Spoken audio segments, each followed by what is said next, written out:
Senator Bato de la Rosa, nakita na ba ng mga pulis? May pasabog sila ngayon mga sangkay. Tingnan po natin.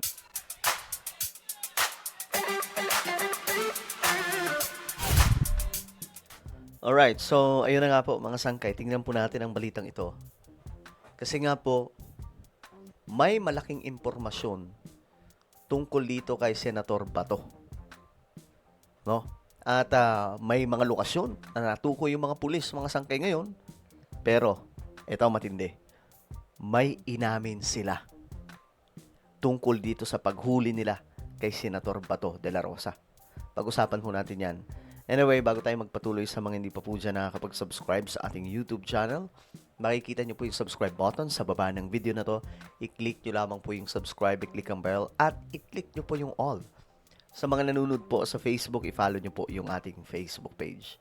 So ngayon guys, ito yung kanilang inamin nakaraang araw, no?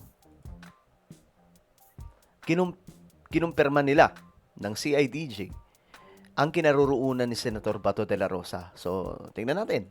Tiniyak ng Philippine National Police Criminal Investigation and Detection Group o PNP-CIDG na nasa bansa pa si Senador Ronald Bato de la Rosa. Okay, yan ang sinabi nila.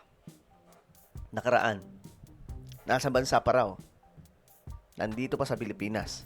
Ito ang kinumpirma ni Philippine National Police Criminal Investigation and Detection Group Director Police Major General Robert Alexander Morico II, isang araw matapos ipag-utos ng Department of Justice ang pag-aresto sa senador. Busod nito, pinakilos na ng pamunuan ng pambansang pulisya ang lahat ng kanilang unit para hanapin at arestuhin si Senator Bato.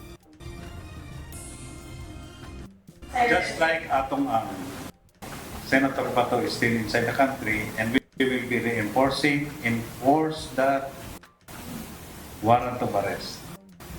And we will do our duty. Nasa bansa pa raw si Senator Bato. Pero ito yung problema. Ito yung problema. Sabi dito mga sangkay, mahihirapan daw silang hulihin si Senator Bato dahil alam niya ang galawan ng pulis. Alam niya yung galawan ng mga pulis. Kaya naglagay po dito, ito, anong silbi mo, sabi po ng nag-post na ito mga sangkay. Alam daw po ni Senator Bato de la Rosa ang galawan ng mga pulis. Yun po yung, actually, for me ito po yung malaking problema ngayon ng kapulisan. Kasi general po yun.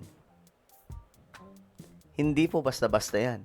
Kagaya ni Bantag, mga sangkay, kagaya ni Lacson, kagaya ni Gringo Honasan. Alam nila yung mga galawan. Itong mga nabanggit ko mga sangkay, ito po ay mga nagtago din po noon. No? At si Bantag kasalukuyang nagtatago, mga sangkay. Ito si Senator Bato, nagtatago din. Mga general na alam nila ang galawan sa loob ng militar at hanay ng kapulisan. At syempre, may mga ano sila dyan. May mga mista, may mga kasamahan, may mga kaibigan, may mga tropa sa loob ng kapulisan at militar. Kaya po mga sangkay, pahirapan po talaga yan. Mahihirapan sila. Kung nahihirapan sila ngayon kay Atong Ang, mas lalong silang mahihirapan kay Bato. Dahil alam na, maghahanap otoridad Kabisado niya ang pulis. Kabisado niya yung militar. Ang hindi lang niya kabisado siguro yung NBI. Kaya nga lang, kahit pa NBI ang maghanap, kung matitimbrehan naman lagi po yan, mga sangkay, wala din. Matitimbrehan po yan ang kanya mga mista o di kaya yung mga kapwa niya general na nandyan pa din. Kaya medyo malabo po talaga. As of now, for me, medyo malabo na makuha si Senator Bato. Kahit pa nasa ating bansa pa siya. Pero ito, ngayon yung usap-usapan. Senator Bato de la Rosa, usap-usapang nasa New York na daw sa Amerika. Ang bilis naman.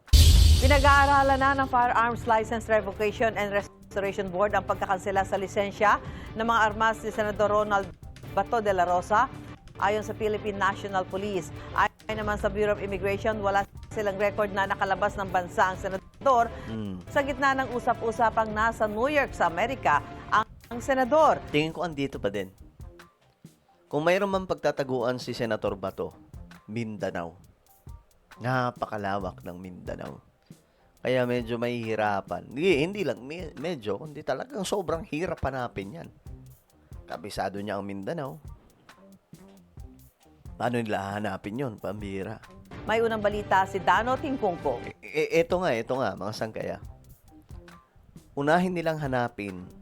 Pag nahanap nila si Atong Ang, o sige, si Atong Ang lan, o kaya si Bantag, o kung sino pa mga nagtatago, maniniwala tayong kaya nilang hanapin si Bato. Hanapin muna nila yun kasi para mapatunayan na kaya nila talagang hanapin si Bato. Kasi kahit buong puwersa pa ng militar at pulis ang i-deploy niyan, mahirap makita yan. General po yan, mga sangkay. 'Di ba? Si Lacson nga noon, nung nagtago, nakakita ba nila? 'Di ba? Hindi, mga sangkay.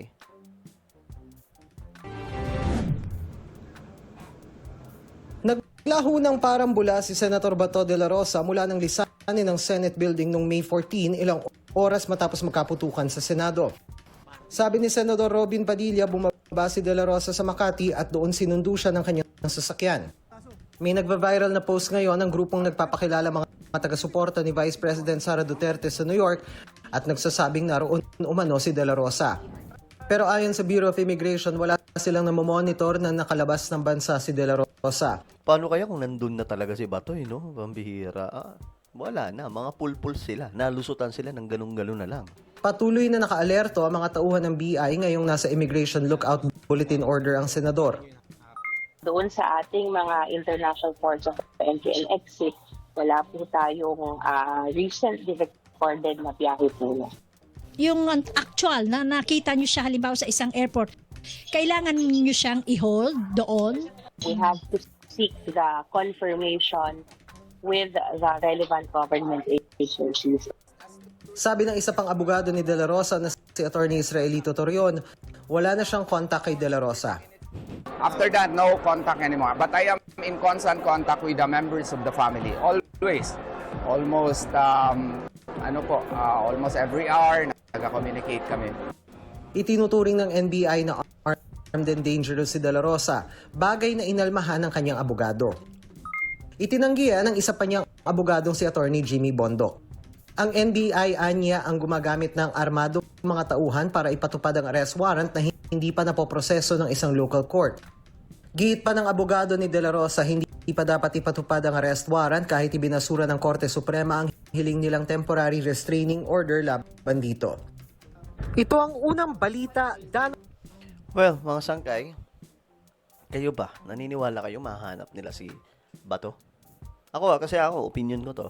Since nakita po natin kung paano nagtago si Lacson, paano nagtago si Gringo Honasan, paano nagtatago ngayon si Bantag, at ang iba pang mga dating miyembro ng militar na hindi po talaga nahahanap. Dahil po, alam nila yung pasikot-sikot eh. Kayo, naniniwala ba kayo na mahahanap si Bato? Comment down below, pambihira. Meron tayong YouTube channel. Ito po yung Sangkay Revelation. Hanapin nyo po ito ngayon sa YouTube. Kapag nakita nyo na, i-click nyo po yung subscribe, i-click ang bell, at i-click nyo po yung all. Ako na po yung magpapaalam. Mag-iingat po ang lahat. God bless everyone.